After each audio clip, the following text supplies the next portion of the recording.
All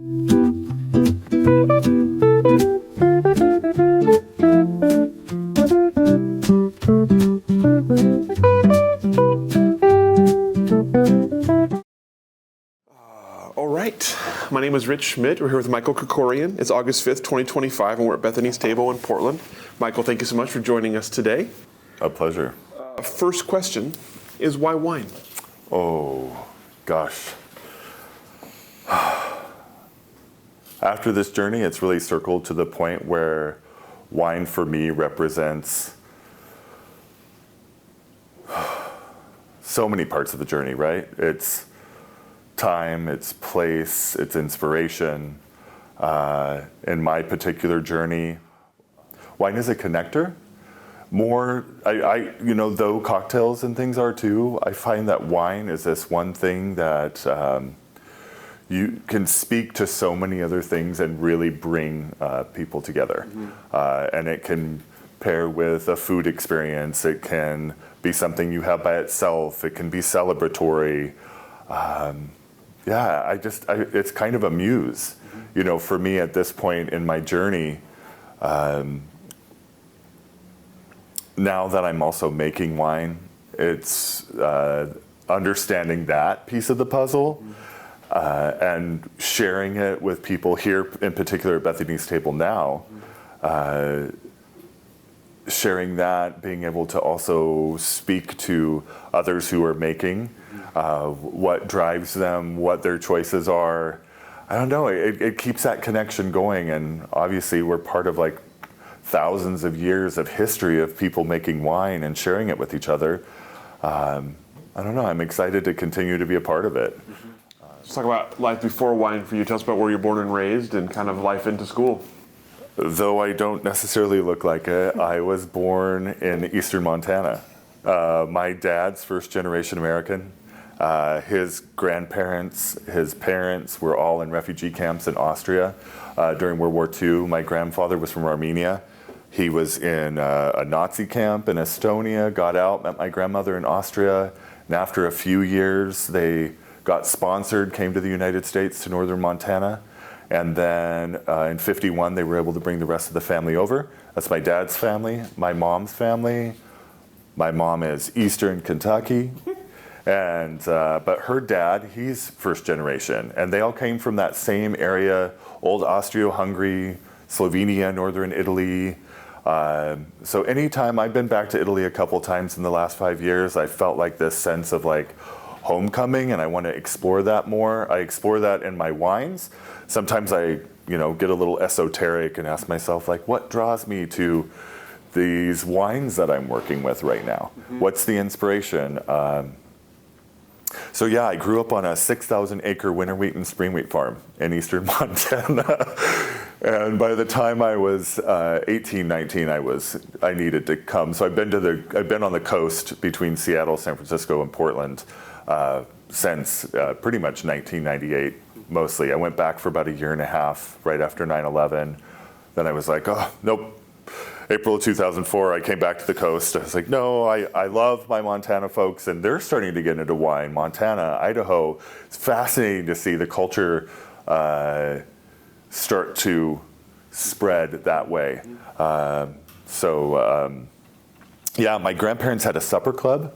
There's a big lake in eastern Montana called Fort Peck Lake, and so my mom was actually pregnant with me behind the line at a little diner. So it's almost like I was born into this business. And my grandparents had a supper club with like stock car races and a bar, and we had a grill room. So like if you ordered a steak, we would bring you a raw steak, and then you'd go grill it yourself in the grill room. You can't get much more eastern Montana than that.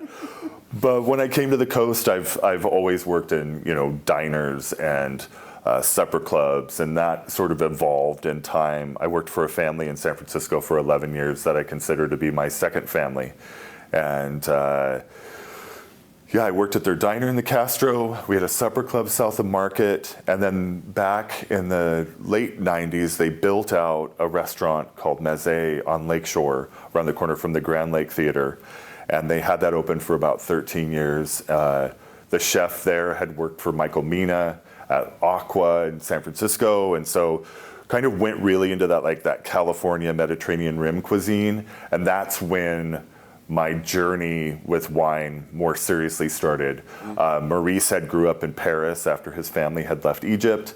And so he had, spoke French fluently. And so we had a huge like French wine collection.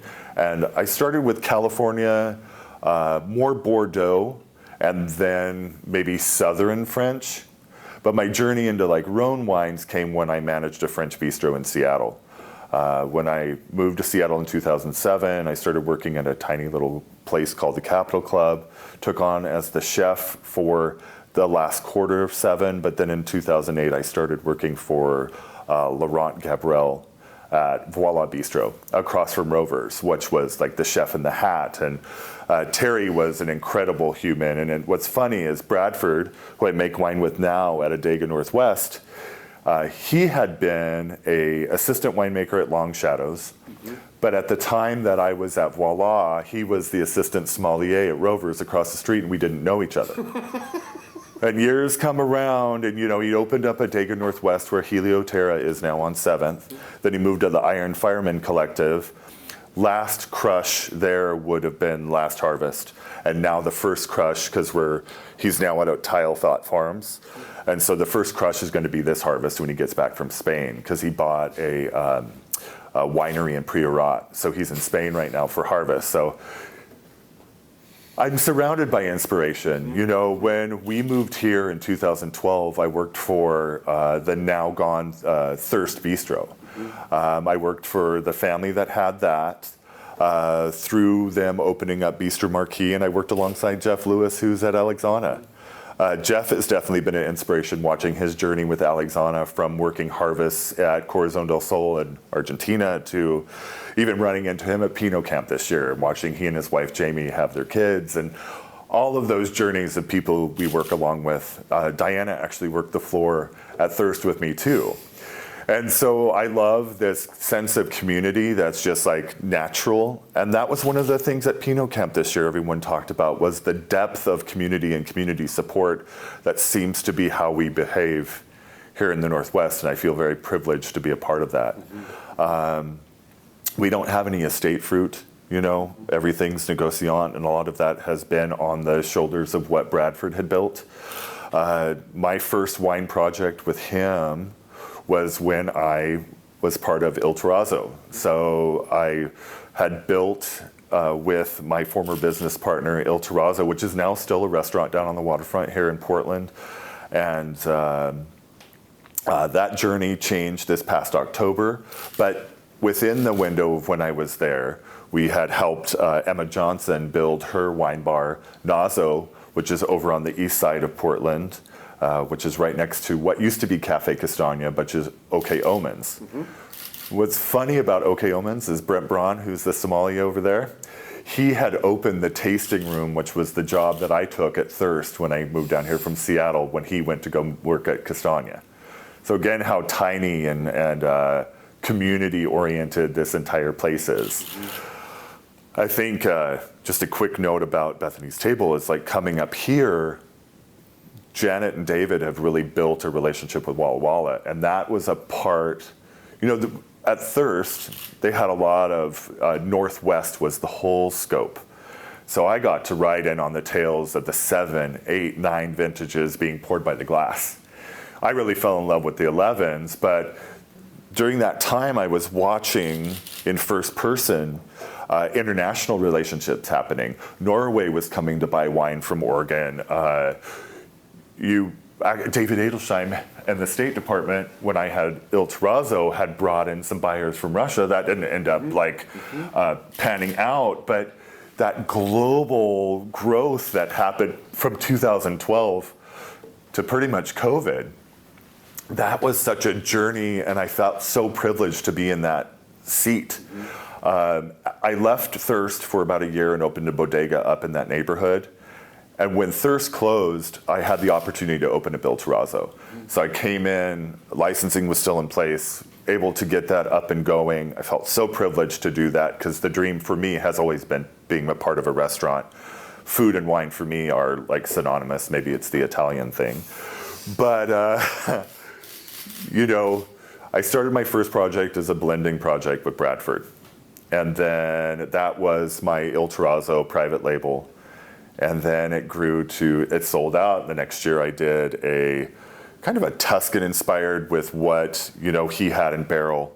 And then it started to get more serious, and I got a ton of Pinot Noir, and then I did like a 115 clone, and then we produced that, and we released that, and completely sold out in a year.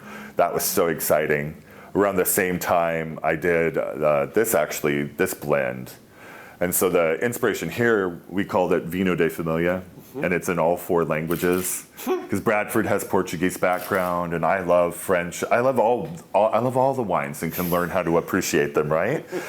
And so I think we left that open-ended. But by the time that this year came around, I really wanted to sort of move from this and see what I'm going to be building for the future. So I did this label this year, and I launched I did a puncheon of Mourvedre. And so I have like a single varietal now, and I have old vine Syrah, and then we have the sort of like Bandol blend of the 2 of them together. And I'm excited to see where this will go. It's been a journey also to, you know, be there as support during harvest.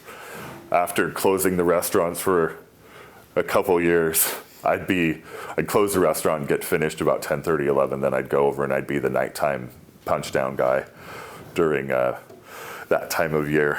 And I don't know, those memories, the pictures of all of those things. I brought my kids over to do it with me. I have 2 sons that are now 16 and 15, going on 17 and 16. And I don't know, wine has been this special connector. Not even just the drinking part of it at the table. It's the other parts of it. It's, I was so privileged to go to Pinot Camp this year.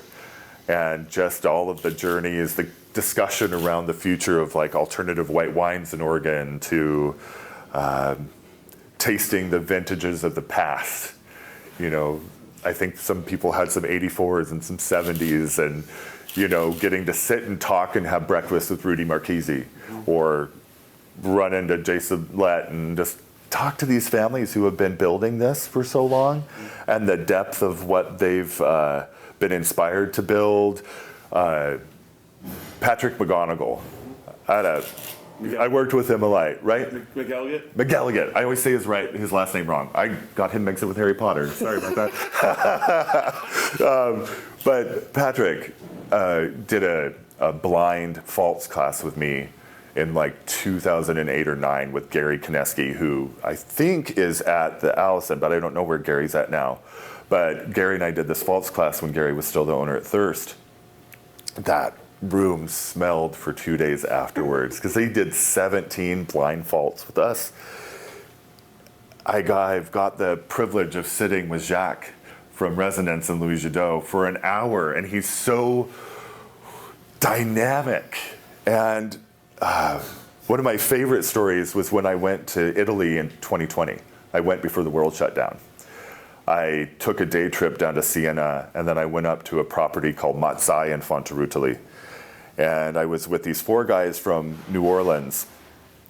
And it was beautiful. I mean, you walk into the village, which was, you know, built in the 900s. And that's where they have their tasting room and the little church. And they used to do production up there until 2004. And then it's 2 brothers and a sister. And they have ties, which one of the things that I love. So we walked down to the brand new facility, classic Sangiovese roads, like really tight, so everything's hand harvested, walking through like the Mediterranean cypress, and then you get to this like super modern facility that's tucked and like built into the mountain. And when you get inside and go down 4 stories, because they had made it as a gravity-fed facility, the crush pad, there's like 4 caps, and when you go down to the fermentation room, you can see when the crush pad, when the caps are taken off and everything will go down. The only thing that will come up is when they're doing barrel or bottling, and it's a hermetic room, so they elevator everything up. It's fascinating. But at the bottom of the barrel room, you could hear like a trickle, And they had, when they built into the mountain, they had exposed the aquifer so they could measure and do, and I felt, you know, it was my first really big trip to Italy, so I was having these emotions and feeling this way. And then I go upstairs and we're doing a final tasting with the docent at the time. And I think she was from Austria. But the guys were from New Orleans, and I was like, what restaurant? Hey, I'm in the restaurant. My nephew lives in New Orleans. Where can I come visit you? And they're like, oh, we're not in the restaurant business. We're priests and we're on vacation. And here I'm wondering why I'm having a spiritual experience while I'm on my first big trip to Italy. Well, there it goes. But what's really cool, are you familiar with Mazzai? So they have property in Maremma that they grow Bordeaux varietals. And they do a wine called Philippe. And the Philippe has a label that is a portrait. And the portrait's hanging in the Smithsonian because this uncle that's part of this family who basically created the word Chianti, right? Philippe was friends with Thomas Jefferson and helped write the Declaration of Independence. He had property next to Thomas Jefferson in Vermont, or not Vermont, Virginia, sorry. Edit that out. No, I'm just kidding. And it's just like, so again, like I'm always inspired by these experiences I'm having that revolve around wine. And you can see, you know, when during Pinot Camp, I mean, come on, Stoller, what a beautiful property. And during the salmon bake, the song that Don Lane wrote to talking about, you know, Bill Stoller's passing and just that depth of relationship that happens.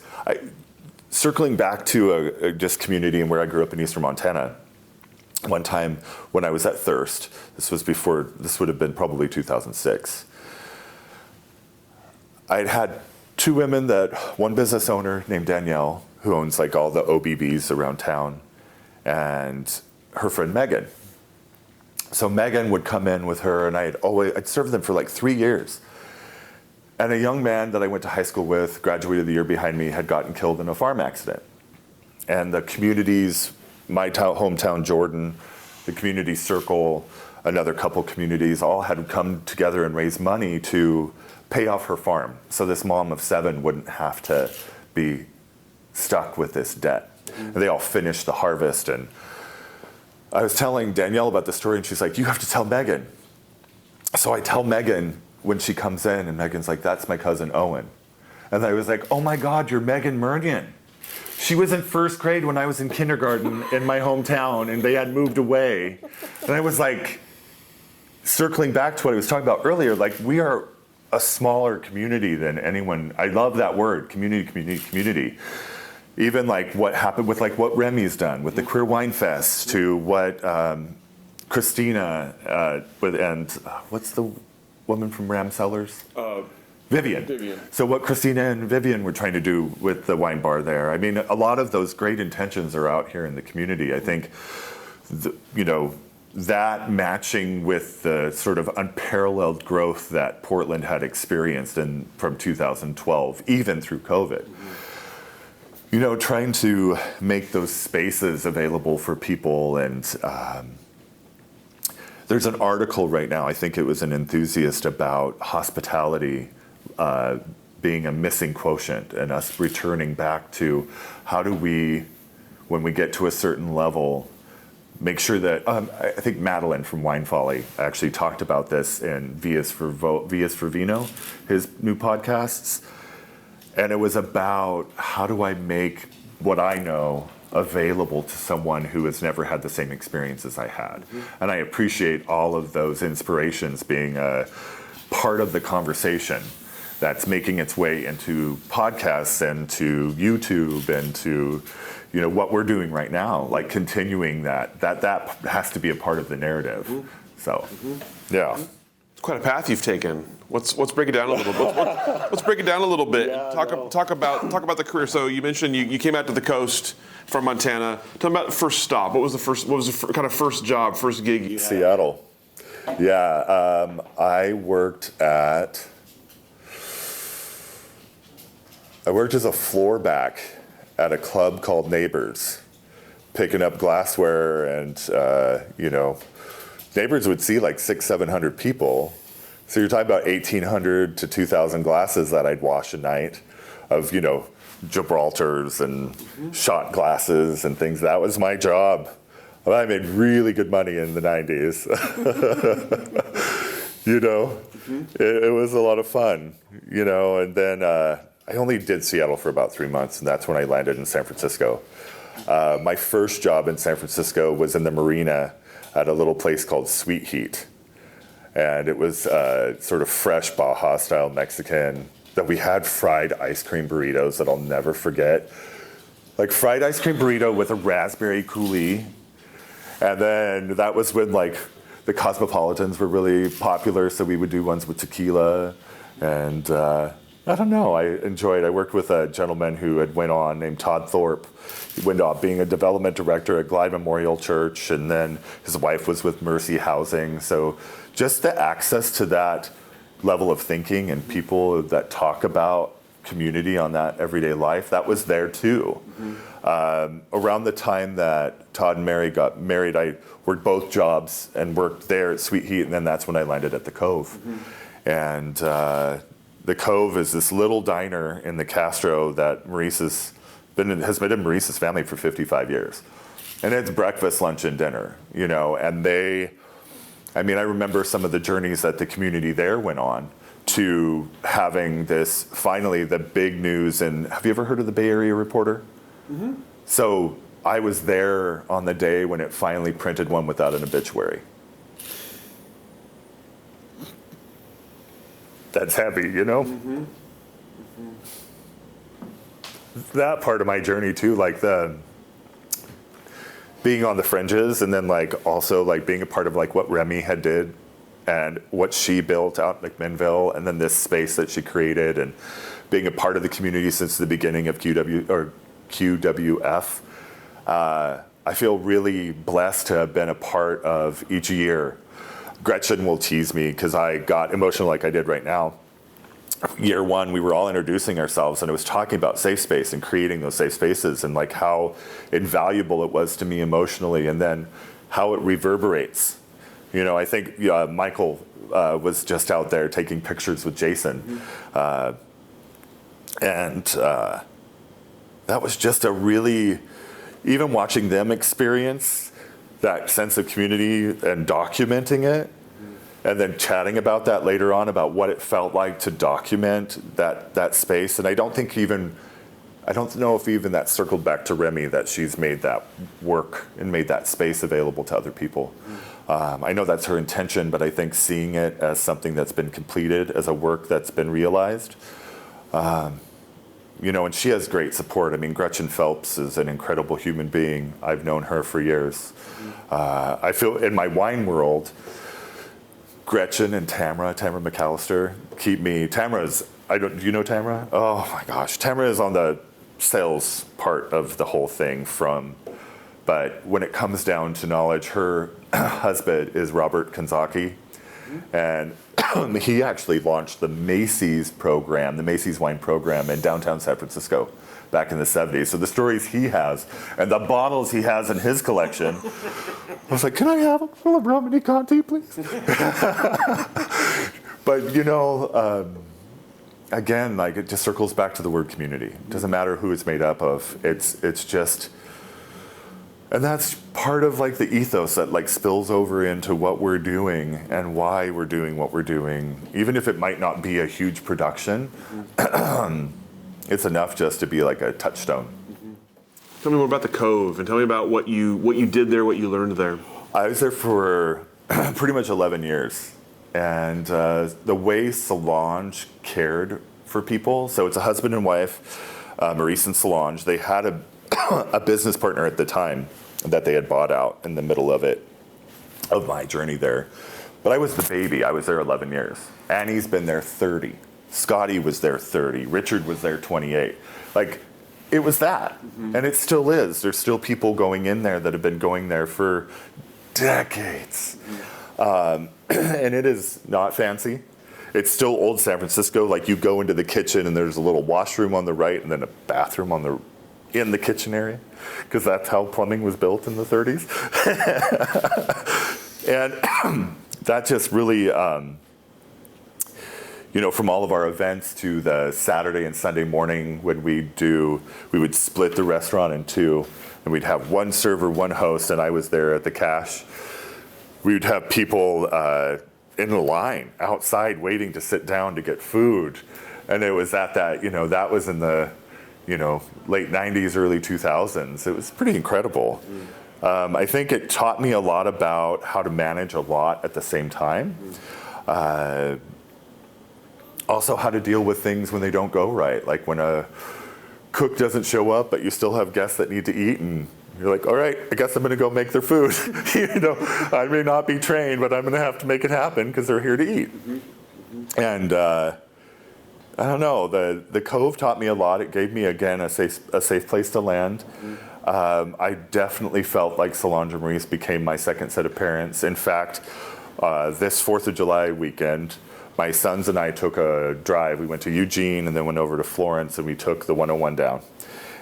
We ended up staying there and surprising everyone at the Cove that I walked. Annie was actually working that morning. And then she's like, oh, Maurice will be here in a second.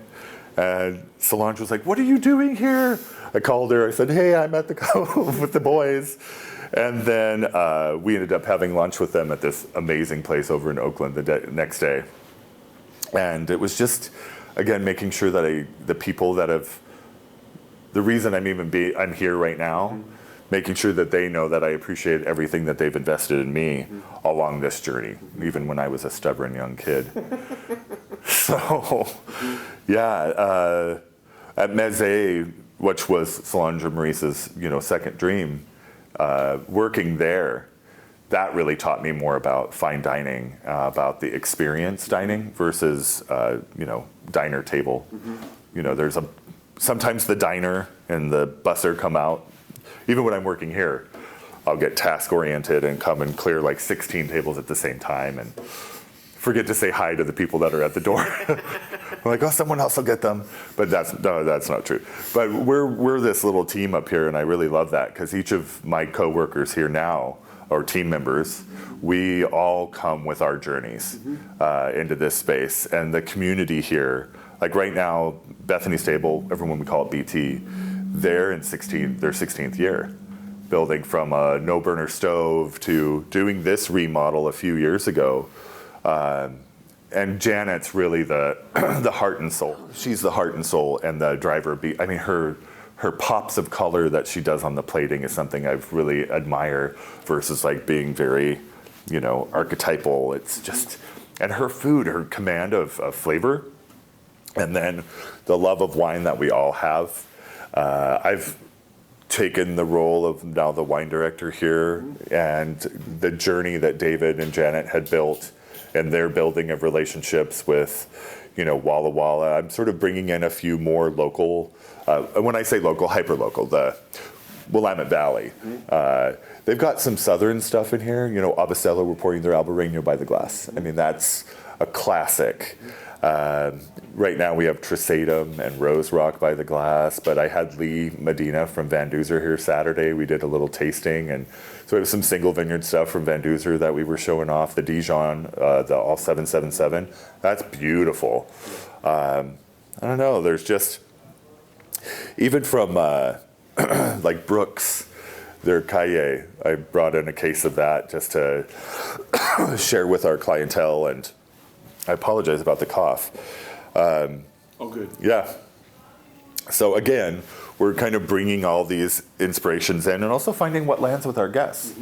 Though Sauvignon Blanc has a future in Oregon, it hasn't quite realized Sancerre or Manitou Salon level yet, because I love those two expressions of Sauvignon Blanc. I feel like we do have the climat, terroir here to explore those varietals. And King Estate has done a lot of work in the biodynamics and doing Sauvignon Blanc. I know there's a few other producers that are growing it too, but I don't know, it'd be nice to see if we could figure out, not how to recreate what's happening in Sancerre, but to sort of match, is there Oh my gosh, during Pinot Camp, the soil conversations were so incredible, from being out at Coeur de Terre, and they had dug down deep, and we went in from the zero, and the soil scientist from Alexandria was the one teaching the class. I forget his name. It was so cool.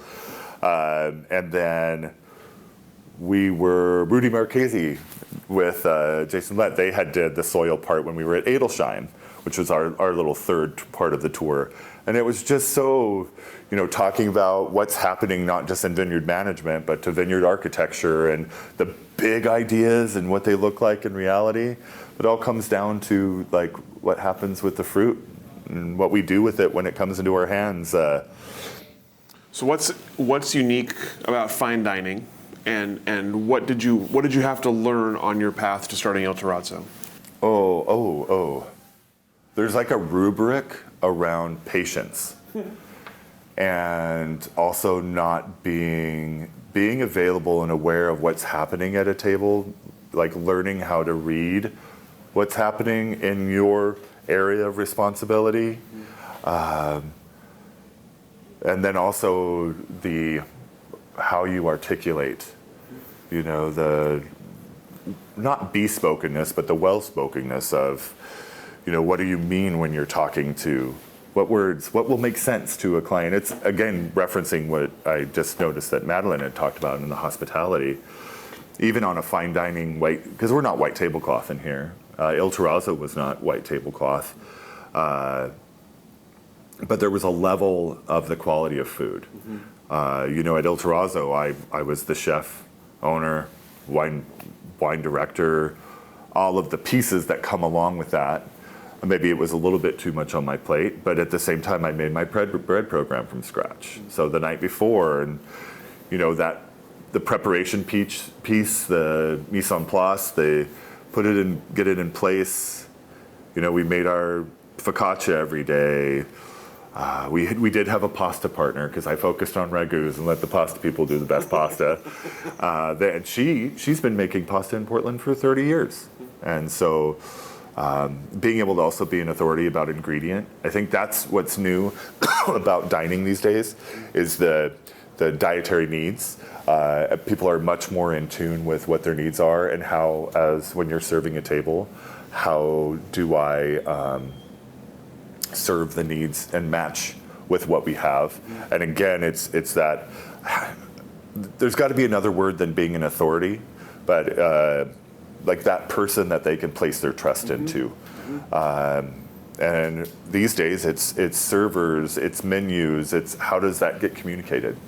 Il Terrazzo, I was really committed to some very traditional things, like the bolognese. I did a classic ragu bianco, because tomatoes weren't in Europe until the 1780s. So for me, this authenticity piece, it was like telling the story of Bologna through a few of those dishes that we made. And my last trip, I went to Parma and Modena and picked up some dishes, and maybe not necessarily following the steps of Janet and Kathy Wims, but I love, or even Genoa, which was a well-beloved, when people speak of Genoa, they loved that restaurant. And I don't know, I wasn't there, so I can't speak to what they did. But sometimes we would get reference, like you're doing what they were doing. And I felt very proud of that. When a dish would be fully empty and you saw that, you're like, ah. Or if it wasn't, you're like, what happened? Why didn't they eat all your food? They're itty bitty and they want to take the rest home. And I'm like, okay, I can take that. But it's fascinating, being in this field. It's there's a sense of pride that you can accomplish on the daily basis, which is different than wine, right? Cooking is so different than wine, because wine, it lives in the bottle still and it changes through time. And then when the fruit characteristics sometimes go off after about 5 to 8 years, then it changes, and then it's ready. That's another sense of developing patience in appreciating what's in these bottles. Not necessarily my production, but, oh my gosh, Matthew from San Polino. He does all biodynamic farming, but he does organic winemaking, mostly because he wants to have control over when he can pick. But the property, the investments in seeing, what's happening on their land in Montalcino and tasting his wines, especially the single vineyard. Oh my gosh. I think it's called Helichrysum. Yeah, that wine. I mean, there's a few wines that have really like grabbed my attention through year. I had a 2015, what is the name of? I have pictures of it, but it's got Malvasia in the backbone of the Sangiovese, and it is the Sodi San Nicola by Castellare. That wine, I'll never forget. And there are wines that I've shared with friends. But what I love about the global community now, I was actually sharing a bottle of wine because I was the first place in the United States to pour it by the glass. It was called Il Ghisano. And Minerva is the winemaker, and any Italians that flow through here, they all know her because she's a pioneer of organic farming and she works a lot in the Maremma. When Diana Bradford and I drank a bottle of her wine in 2020, we were sharing a night together just chatting, and we sent a picture to her of us sharing that night. And only in like modern time can you connect on that level. And she gets that sense of, oh my gosh, I'm part of a community somewhere else. And oh my gosh, whenever I have Italians flow through here, I'm now at a point in some of those relationships where there's this familial exchange. Like, when you're here, you better come visit me or you're going to be in trouble. And I appreciate that. That is, I'm so grateful that had I not been in this journey the way it's rolled out, I wouldn't have those relationships. I wouldn't have those experiences. I wouldn't have had that hour with Jacques, who, I'll never forget that moment. It was so, I was like, that'd probably be a lot, because Guillaume is so talented himself out at Resonance, but it's like, if you had to be around that energy all the time, love you, Jacques. But, I really again, that conversation was like 8 years ago, and I still have those feelings. And I hope that I can be that person someday. Maybe not, I don't know. I don't know who the new winemakers are going to be. It's really been interesting to watch this conversation around the word natural. What does that mean? Low intervention. What are we talking about? I mean, watching Joe Swick's career. Oh my gosh, he's a testament of like perseverance, creativity. He stayed in his lane. I think some of the projects that I've seen too, like we're pouring Pam Willful Pinot Blanc, and her journey with Isabel, and then Isabel's relationship with Veronique, and it's like, wow, I just love how, again, community. And then it's showing up in bottles that are being produced by people today. That's just amazing. Gilles out at Long Shadows. I adore him. And the fact that I didn't even know that Bradford had worked for him for 2 Harvests as an assistant winemaker until recently. And then already knowing this like-minded community of people, and I got to serve Gilles and his girlfriend before I left Il Terrazzo. I think it was probably spring or early summer of last year. And that connection of me feeding people the way I do. And sometimes I would ask people for permission can I just cook for you? I want you to order off the menu. Some people are like, yes, just take the menus away. And that fulfilled me on so many levels, and I still like to do that for clients who'll come up here that were Il Terrazzo that still go there but come here as well now, because I'm actually going to chef this Sunday and do a little private dinner the day before my 50th, right? And all of those clients that are going to come there were people from, I'm using the word client, all these friends that were patrons. They're all coming to be part of that this Sunday. And I've got one dish that I think I was going to do a duck version of a cacciatore. And I'm going to do a white ragu with orecchiette. And then I'm going to finish it with roasted tomatoes. And then everybody will have so it's like a deconstructed ragu. And how modern of me. I always used to make fun, or not make fun, or poke fun at, we don't blow lavender smoke. You know, I want food. I need a plate of food. Give me like 8-10 ounces of something to eat. Well, that surprised me about Italy was plating is less a part of their culture because the depth of the flavor is really what grabs your attention when you're there. You're like, ooh, that's brown. But then you eat it and you're like, oh my God, that was the most amazing thing I've ever had in my life.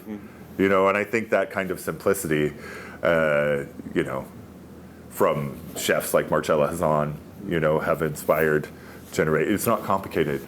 It's just good ingredients, and that flows back into wine, right? It's you don't do too much to the wine. You just know how to handle situations, or even we did a wine dinner with oh my gosh, Emma from who's the producer from Red Mountain. I have their bottle in there, Hedges, and Sarah, the winemaker.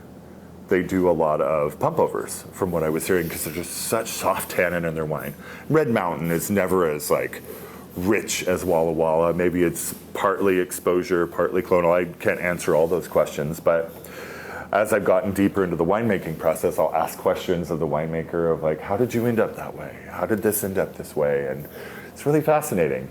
And I've watched doing in the punch down process, I've watched these processes. I've been involved in them now. Diana made a white that she had done in a small egg, and the richness that white developed, and then just talking about, you know, amphora and all these other aging vessels, or fermentation vessels, sorry. It's just, I get inspired all the time. I'm reading a book that was written in 1974 called Wine, or Grapes into Wine. Super simple, right? Getting in, and I'm into a few chapters, and I love how available it is to understand. It's not some Wizard of Oz, you know. It's there. That's what we're saying. That's what our internal culture is. It's like when we say fire course 1, people out here don't know what fire means. It's not their fault. It's just a learning. It's like knowing what's happening inside the culture. And so I think every small culture finds that moment of time where you're like, how do I, you know, make it where people can access it? So for me, in my wine journey, I'm hoping to make some whites either this year or next year. I'm not sure what varietal I want to work with. It might be the good old classic Chardonnay. I was watching a video on Burgundy or Bourgogne, excuse me, but going from always loving Chablis to enjoying like the Mâconnais and the Macon villages, and okay, well, why do I like that? Oh yeah, it's because it's stainless steel. Oh, but they do Malo, that's why this is so rich. Oh no, they don't do Malo, that's why it's so. It's like, okay, well, what am I gonna do? It can't just be based on the experiences. What am I making it for? Is it for me? Is it for, you know, someone else who loves Chardonnay? You know, and why do I love it? And I don't know, it's interesting to even study the history of Chardonnay in the Valley and its journey from like 20 years ago, I think it was 1,800 acres, to not being in the early 12s to now being again, and having the correct clonals here versus the Wente clone from California, and its characteristics that come in. So again, all the muses are there and they're lined up. So I guess I'm going to be making a Chardonnay in the future. I'm going to come back and ask about wine in a second, but I'm curious because of the kind of the big role Il Terrazzo played for you. I'm curious about, tell us a little bit about that journey for you. What was it like getting it started, and what were some of the sort of the highlights along the way for you at Il Terrazzo? So one of the reasons that Il Terrazzo made sense to me and my former business partner for me to come in was the relationships. I obviously do a lot of my work based on the relationships that I develop. I'm a people person, people, product, you know, place. Again, where Il Terrazzo is at on the River Place Marina is a beautiful place. And it's funny, when you're walking by, you might not stop and look, but we created a space that when you sit and stop and look, you want to be there for a few hours. It really is, the reason it got named Il Terrazzo, because it is a terrace. It is a beautiful space, year-round. It's one of those like 80s buildings, right? So when you go inside, the inside looks, well, the building itself looks like the 80s, but when you go inside and you look out, you feel like you're transported somewhere. You really feel like you're on the Riviera, and I appreciated that about that space and was able to make that come alive. Building the wine list at the beginning was based on some of those relationships. I was still working with Ken Buck, who actually just came in here and ate with his wife MB the other day, with Aaron O'Reilly, with Tamara McAllister, like Shannon Broom, like all of these people know, like these are wine people who also know my palate enough and what I'm looking for that they're not going to bring me something just because they're on a sales quota. I appreciate that about that, because then I didn't have to waste their time or my time at all. And we built a beautiful Italian list, a Northwest list. And then through that journey, I mean, it just became, I don't know. I mean, Patrick from OBM brought a bunch of beautiful like wines in from Italy and from small little areas that he's discovered, like the island of Ischia, brought this white wine in. I got to do with Sebastian Tilford-Rake, who used to work at Goodfellow with Marcus. He and I did a podcast with Drinking on the Edge, or Taste. Yeah, so we were on that podcast with some winemakers out of Tuscany about a month and a half ago. So I feel privileged at all those relationships. Like I'm here and have developed that to where, I don't know, like I'm someone thinks about when they want to talk about that. I appreciate that. But that got built over time, you know, and that time was that time at Il Terrazzo. After year one, I had to take over the kitchen. I was put in a position to take over as chef. And then I never saw the light of day again for 7 years. I was in the kitchen all the time, making sure that the food, and then I got maybe a little bit too attached to that experience. I don't know whether that was the passion or maybe something I can work on with my therapist, but maybe a little bit of both. But I don't know, by the time we really like moved into the bread program, we were enjoying, like we fought through COVID. We didn't close. I stayed there and I worked basically almost 2 months by myself and kept it open, and I had guests who would come in and wait for, I did like to-go pizzas, and we did wine and bottles of wine, and Jamie Friedas from when he was with Willamette Valley Vineyards, they, you know, supplied me with some bags to give my guests, and it was just so, that community piece like came together at that time. People were grateful that I was open. The switch back to dining during that whole period of time was a really difficult process to navigate. Outsiders that came from other places that didn't have the same restrictions that Oregon had and didn't understand who we were as a culture. We had a lot of negative experiences with them because they just didn't know how to respect space. Not because they meant to, but just they weren't trained that way. I mean, I was just joking. We had washed some silverware the other night, and there happened to be a piece of walnut on this whole section still that I went through the dishwasher, and I was like, well, we got to wash all that again.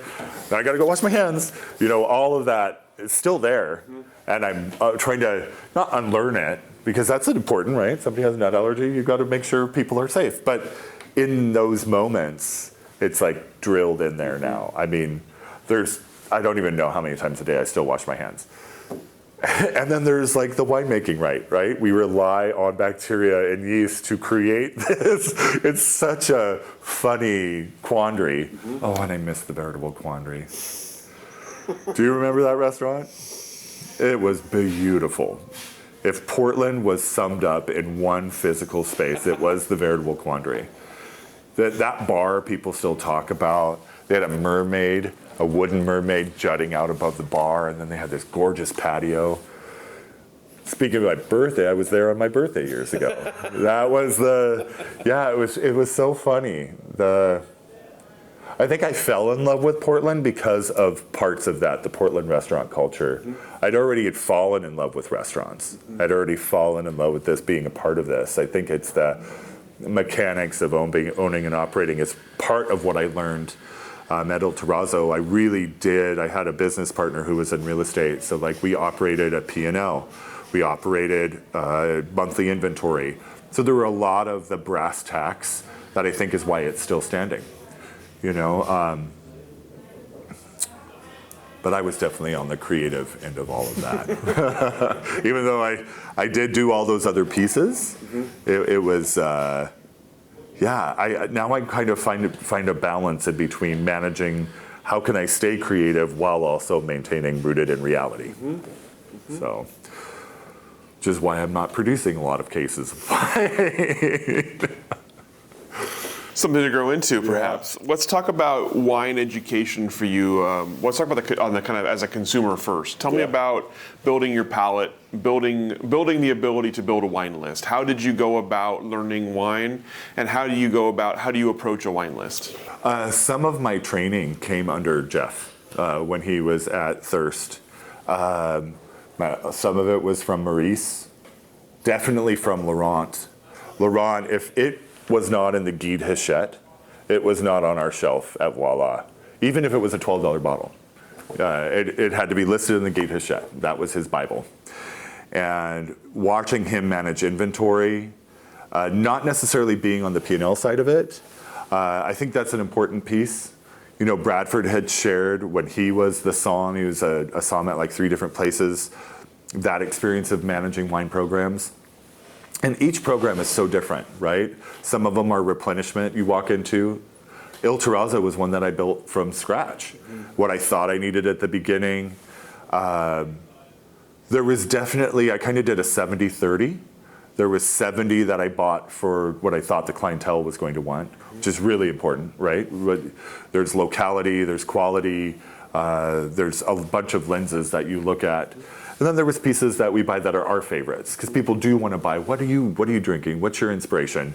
I felt like that was actually a good algorithm, so to speak, or lens to look at purchasing with. What I've noticed that the Italians do really well, and the Americans are starting to do it now, is that the Italians will sell in 6-packs. And that makes financial management a lot easier of accessing brands and like bookending, the level of quality. I think the entering in, it's a lot more difficult to get into vintage or like libraries. Building a library, which is what clients want, that it takes time. So we have, oh my gosh, I have some 100-point wines that that Janet and David had collected that are in our captain cellar. There's some Kathy Corison in there. There's Dominus, both 2014 vintages from Napa. Are you kidding me? And no one's bought it yet.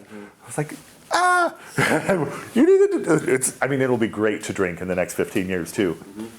But there's, oh my gosh. I'm gonna. What do you call that? I'm going to go on a little side story for a second. Sure. I went with Leslie and Gary, separate times, who owned Thirst, to the Walla Walla tasting at Pure Space years ago. This is when Blue Hour was still open. Fred was over there.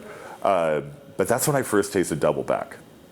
And watching Josh McDaniel's journey from the vintages I've had to where Doubleback is now, he has grown so much as a winemaker.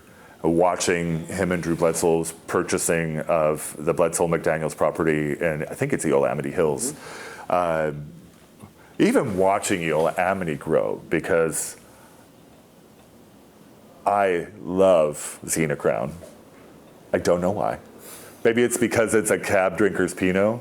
It's so rich, the conifer and the somme. Shane has done such a great job with those wines. Mimi's Mind from Lingua Franca. Oh, I rented my bar to Lingua Franca as a tasting room a couple years ago. during like post-COVID, because they were doing their tasting room build out. And so everyone from like Jonathan, the Ninja Som, was up there. And so I got to meet all these who, totally other side note, when I worked at Voila in Seattle, there was a young busser that worked for me named Forrest. He was our busser food runner. He is now the captain at the Modern at MoMA in New York City. And he worked alongside Jonathan. So again, community keeps circling back that it doesn't matter whether it's New York or whether it's Oregon or whether it's California or Italy. The wine community is very global. I have a friend that I send pictures to all the time, and they're collecting American wine over there now, which is fascinating. Like Ridge, we were having a random conversation about submerged caps. And I guess Ridge did some documentation on doing submerged caps years ago, like in the 80s. And I find that to be like inspiring. And Bradford and I were going to do a sparkling wine project. So we were doing a yeast study.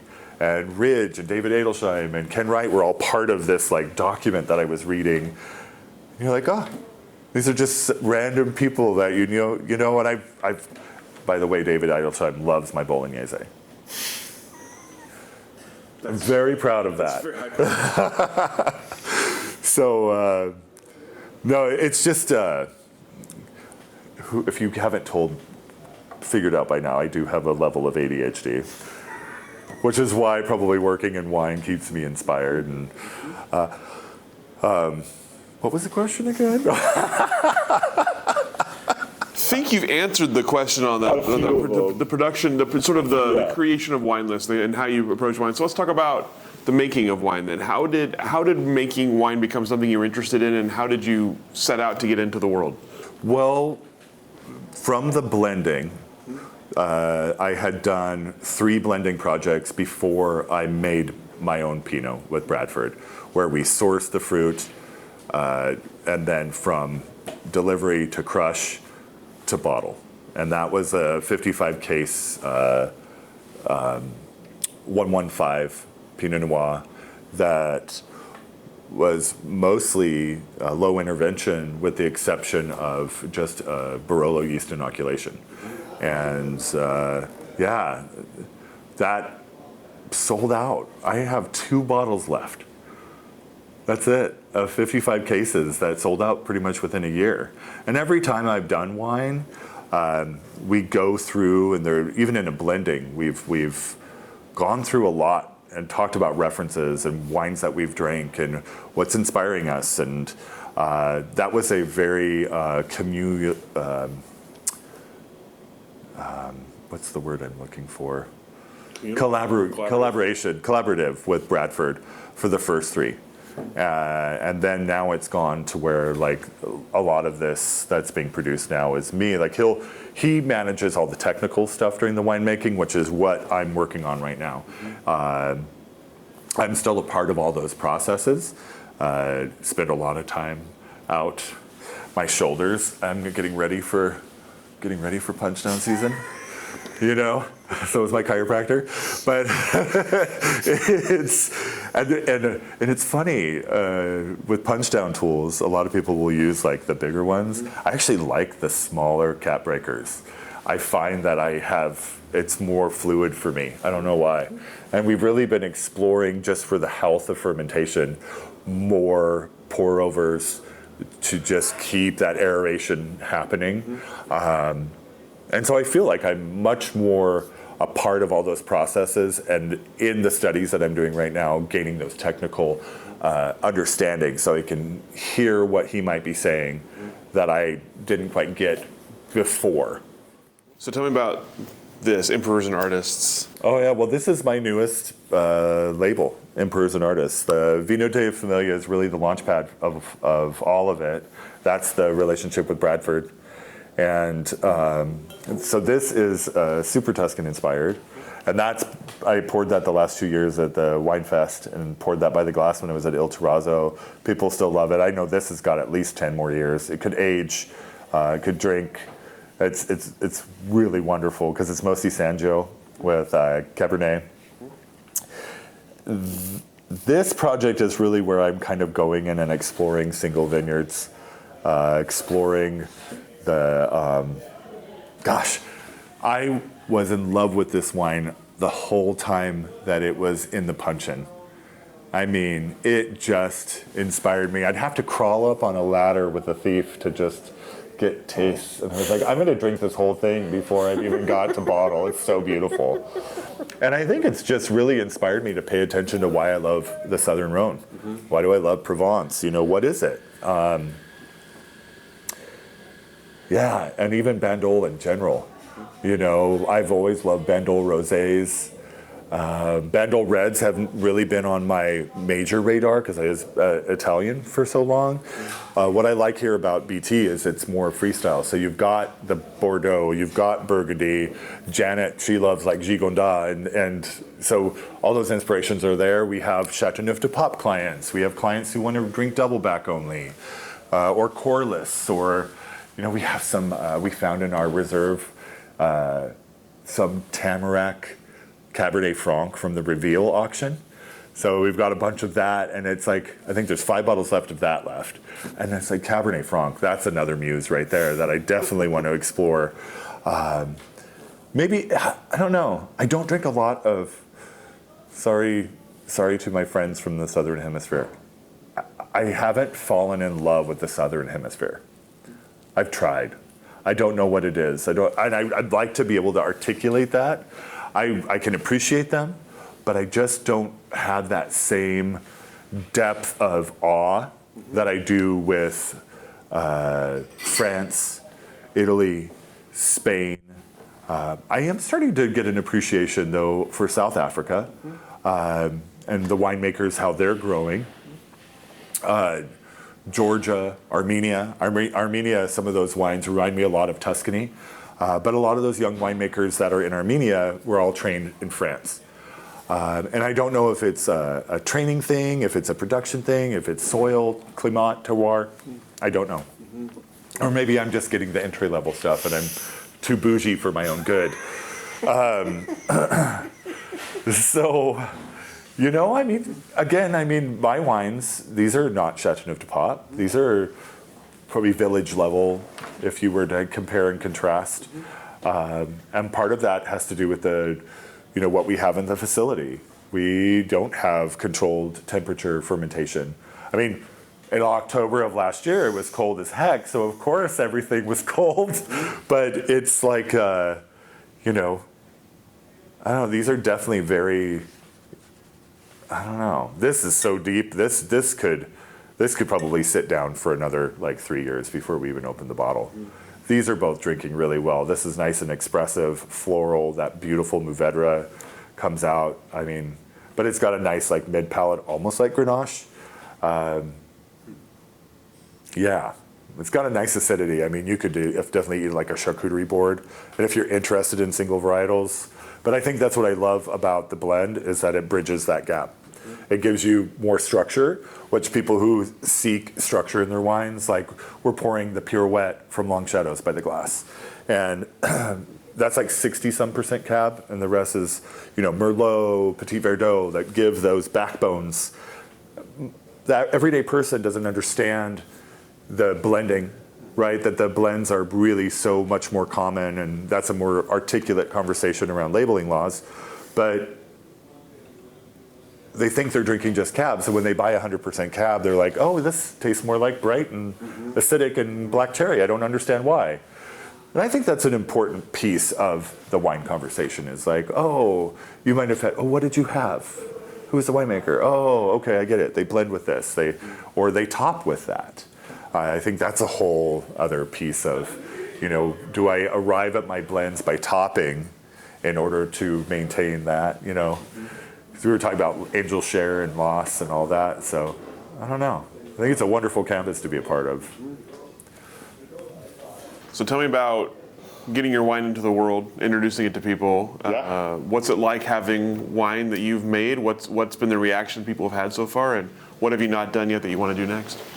I think that is probably the winemaker's dilemma, especially if you're a small winemaker.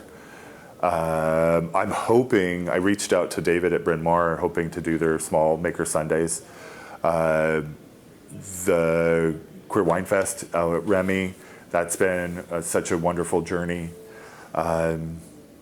Small wine shops, but I know oftentimes by the time that they open up, I've gotten on glass pour lists. In this project, I had a GSM and a Syrah. I still have some of that, but I had that on glass pour over at like Wine and Growl. But again, it was in my like circle. It wasn't in wine distribution. And I think that's the place that small producers do as a self-distributor, is that does limit their audience.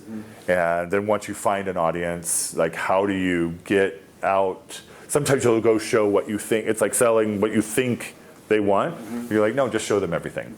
Let them make their own mind up. And you have to get to that point.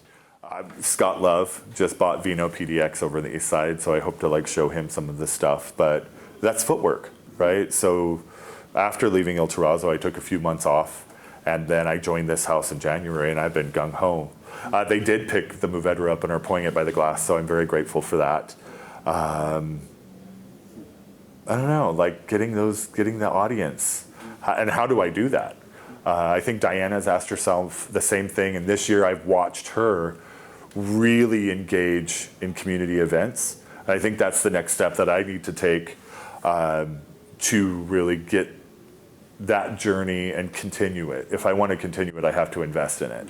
And so that investment is it's not always money, it's also time. And so it's like, how do I use my time wisely to share this story, to find out what's inspiring others, hopefully make a Chardonnay. No, I'm just kidding. And a Cab Franc. Yeah, oh, yeah, well, there you go. Yeah, I could definitely do that. I think Cab Franc would do really good in one of the, like an amphora, but it's so intense. I don't know, I think with where this is at, I was going to work on a couple of the pieces of getting it some online exposure, just because I want it to be like that.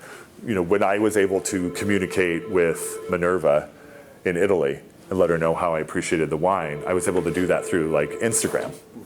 So maybe I'll start with Instagram and see if it'll show up in people's radar, and then go from there. I don't know. Maybe someday I'll realize how to work with the distributors and let them do the footwork. It's the dream. Yeah. So look ahead for me for a little bit, both kind of day job here, side hustle, wine. What is next for you? What are the sort of the goals you have for yourself as you look ahead? So I love restaurant. You already know that. I have started envisioning what that looks like. It's plausible that maybe someday I'll be an owner here, you know, but when it comes down to what that looks like physically, so even on the trip with my sons and driving back home and just seeing Oregon for how beautiful it is, I definitely made the decision, like, you know, being 50 or turning 50 next week, Oregon is where I want to make home. This is going to be the home for the rest of my life.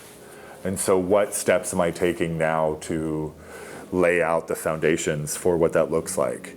And it could be something as small as like getting a plot of land in something that's not developed yet and building a home on part of it and a tasting room on part of it that can become like a studio for me. That is a tasting room with a cellar and a kitchen. So then all these things that I've enjoyed sharing with other people, I can continue to do throughout my life.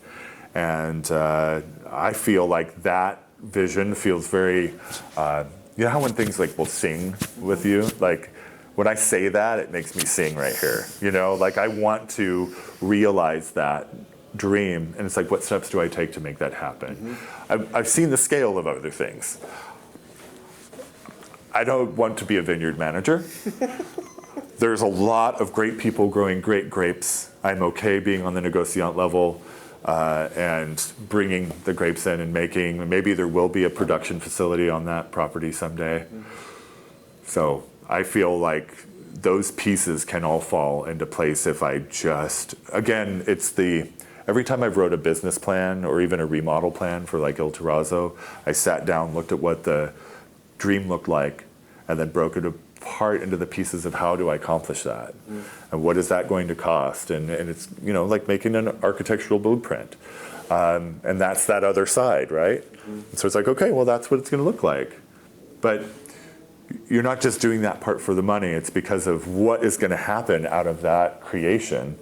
It's this flow and community. It's like why we set tables up the way we do, or why you set up behind the bar.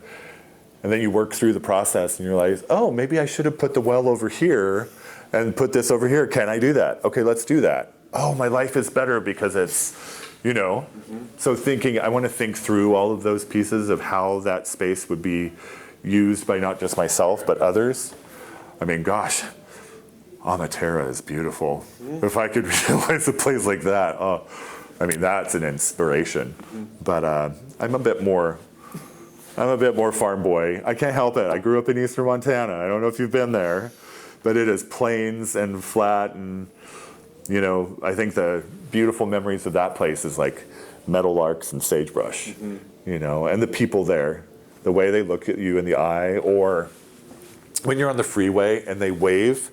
There's a special wave. It's you lift up your two fingers from the steering wheel and nod your head, and that you're waving at the person 4 lanes away across the interstate from you, but you see each other. You recognize that you both are existing in the same place. I love that part of that culture there, and I feel like that still exists here. Like even the little day drives out in the valley, driving past like Ruby. It's just, we are so blessed. I just don't want to turn off McDoodle onto 99 because it's crazy. Yeah. Agreed. Yeah. Agreed. It's a little intense out there trying to get home at 5 o'clock. That's why we should all be open later.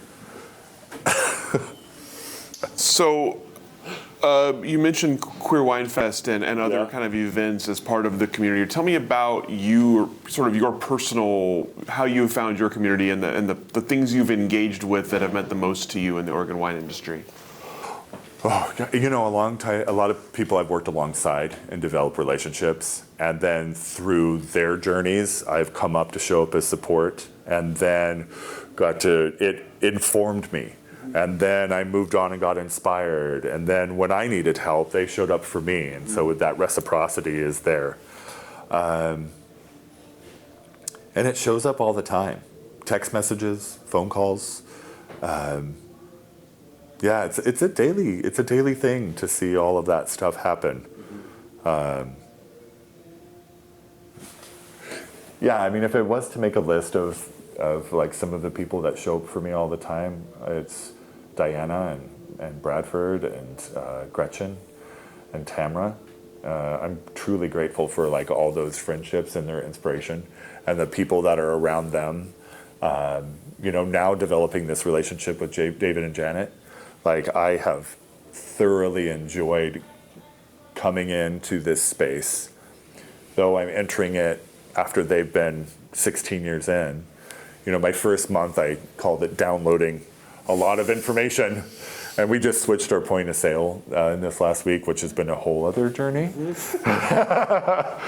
But also, like, I'm a part of the team of us, like, keeping our joy alive and why we do this. And it's one of the things I really appreciate. I feel a lot like I mirror Janet a lot, that we have a lot of shared experiences in the industry, and I don't know. I feel very grateful that I'm surrounded by all of this support and inspiration. So, did I answer the question? I think. All right. That actually is all the questions that I have for you. Anything I didn't ask that I should have? Anything we didn't talk about today that you wanted to talk about? No. This was so much fun. Good for us too. Yeah. Thank you so much. I hope I didn't take out too many bing bongs. Thank you so much for taking the time, sharing your story, sharing your wine with us, sharing this space with us, and we're going to let you off the hook. Thank you. Thank you.